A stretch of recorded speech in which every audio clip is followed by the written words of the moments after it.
What is up, bros? You know what time it is. It's that time of the season where we go into the new test server and find all of the hidden changes that nobody knows about. We got some spicy finds, and I already covered a lot of the announced changes in my new season video, so this one's going to be focusing on all of the hidden secret changes that matter, like how now grenade indicators have a new type of shadow outline on it. You know, just the things that matter to you. So without further ado, let's get right into the next hidden change. Up first, Zero, aka Sam Fisher, now has his very own knife kill feed. It's him using his karambit knife, and anytime you get a knife kill, now you'll know that he got slashed by the curved blade. Yeah, that's pretty much it for the first change. Now, speaking of kill feeds, this next one is breaking the game because now the L85A2 has its iron sights on the kill feed. I did always think that the kill feed for Sledge looked kind of weird, and this looks much more natural now, so no need to go out and riot. Up next is probably one of the biggest changes that are hidden, and it's how hipfire, especially for shields, seems to be much worse now. I don't really ever use hipfire unless I'm running a shotgun, and that's probably the case for most people, so it probably won't be too noticeable. But as of right now on the test server, the odds of you landing a one tap with a shield hipfire are even lower, so that sounds like a plus to me. But let me know what you think about this one. Again, this is just the TTS, and it seems to me like this is a pretty huge change to have be unannounced. So if it does get reverted before the new season launch, don't be too surprised. So if you remember back to the new season video, you saw how the new runout timer was not just 1 second, but it was also a huge red bar across your screen. I even went and made a tweet about this saying I didn't care about the timer, but the red bar across your screen was pretty bad. Luckily for us, we can now do our 1 second runouts in peace because the new timer is now a quick notification down on the left side of your health.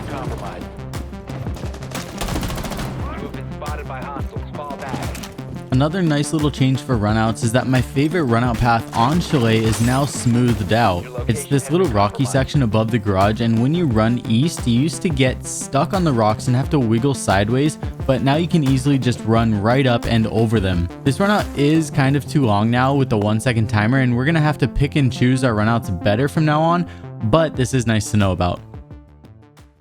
Now, before we get into the next hidden change, I want to thank the sponsor of this video, G-Loot. G-Loot is a platform where you can enter challenges to earn real money, and if you don't feel like doing any challenges, just playing the game with the client open also puts you in the free leaderboards that gives you money if you place in the top 40%. G-Loot offers a wide variety of your favorite games, including Siege, and right now all users that use my link will get $2 on sign up, and there's a lot of challenges as low as 50 cents, so you'll be able to enter multiple for free. There's solo challenges like getting 6 kills in a match, sprint challenges such as get as many kills in X amount of time, or their newest challenge called Versus, where you can go head to head in a kill race against another G-Looter. If putting your skills to the test sounds like something that interests you, you can use the link down below to get the G-Loot app and get started today. And now let's get back into the next hidden change coming to you.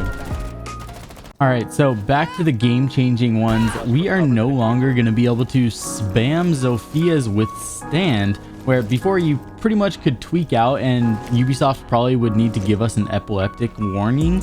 But now they completely took care of that, so we don't have to worry about seizing while we spam F to withstand with Zofia.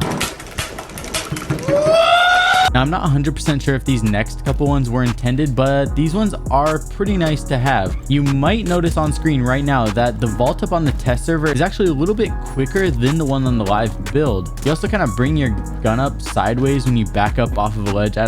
Yeah, super random, but honestly, I like it. If this stays in the build, I will take it. Going hand in hand with the last one, you might also notice that when you melee the air, it's also a little bit quicker. The first time I played the TTS, the melees actually did feel like kind of clunky. I don't know if you noticed in my new season video, but when you meleeed like windows and walls, it almost felt sluggish. That seems to be fixed now, but when you do melee the air, it still does feel a little bit faster. So I still like it. It feels smooth. Alright, so on the topic of melees, you're also going to notice that the center dot in your crosshairs disappears when you melee.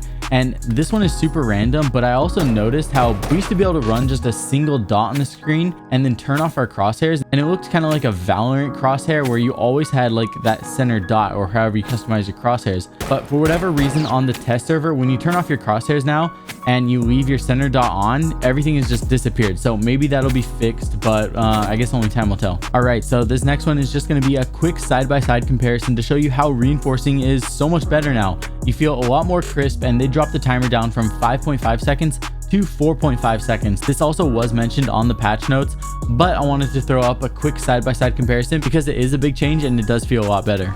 So this next one is briefly mentioned in the patch notes, but I haven't seen it be touched on very much at all. So before, there used to be kind of like boundaries on where you can face and plant a diffuser in sight, where now you're not going to have that issue anymore. Before, if you used to run up to a wall or in a corner, you'd have to do a 180 and then be able to plant. Now you can literally stick your forehead in a corner and you can plant without worrying about clipping through walls or anything. He'll just place the suitcase down right by your feet, or in this circumstance, I just put it inside of the pot and then dropped it inside to keep it invisible. So yeah, lots of options. All right, next up, you're gonna notice that there is a slight visual change on the compass. If you look really closely, this one's going to be a little bit harder to tell, but there is definitely a distinct difference. And there's kind of a lot of these random visual changes like that, so I'll point some out. Another change is how the Argus launcher crosshair is now different. When you're not aiming at anything, there is going to be two horizontal bars that are parallel with each other, whereas before there was just one.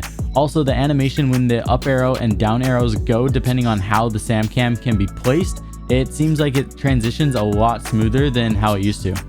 All right, so rapid firing through a couple different visual changes. The Zofia concussion and impact crosshair is a little bit different. The Capitao bolt crosshair is a little bit different. And now deployable shields have a different look when it's on like that little gadget bar on the bottom, and also when you ping it, like the different shield levels are different sizes. So yeah, some super random visual changes that you just absolutely need to know about. So on the topic of game changing, we do have the new pimped out recruit emblem. You see, it's not just a solid bar in the background anymore. Looks so much cooler. All right, a couple more quick visual changes. The Villa spawn map now has a color change. You can see that this color comparison, where before it was a little bit darker, now it's a little bit more lit up. And yeah, is definitely going to affect how you play Villa, so you just had to know about it. I know for most of us, by the time we get to this screen here in the game, probably 99.5% of us are already on our phones checking. But if you happen to be looking at the MVP screen, you will see that there is no more shadow or outline on names anymore. I don't know if that was intended, but yeah, it's just straight white font. It doesn't look like my thumbnail text anymore. Now, last but not least, the quick mention of how the grenade indicator now has an extra little shadow outline on it. You just had to know about it. I quickly mentioned it in the intro, but here it is in great detail. Anyways, Bra fam, that's going to wrap it up for this video. Let me know down below if you found any other secret changes that I didn't mention in this video. And until next time, I love you all. Peace.